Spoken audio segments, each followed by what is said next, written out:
కొట్టినావు? TV TV TV 24 గంటలు TV. School నుంచి వచ్చి పందిలాగా తిని ప్లేట్ పడేసినావు. ఎవడు దొంగతాడది? ఏ ఎందుకే ఇప్పుడు ఆ ప్లేట్ కడగాలి అంతే కదా. దా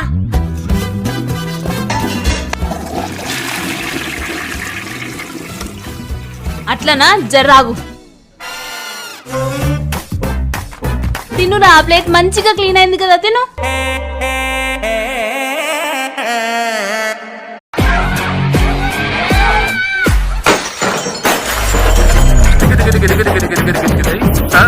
నెత్తి ఖరాబ్ అయింది అక్క. టీవీ ఎందుకు వల్ల కొట్టినావు? టీవీ టీవీ టీవీ 24 గంటలు టీవీ. స్కూల్ నుంచి వచ్చి పందిలాగా తిని ప్లేట్ పడేసినావు. ఎవడు దొంగతాడది?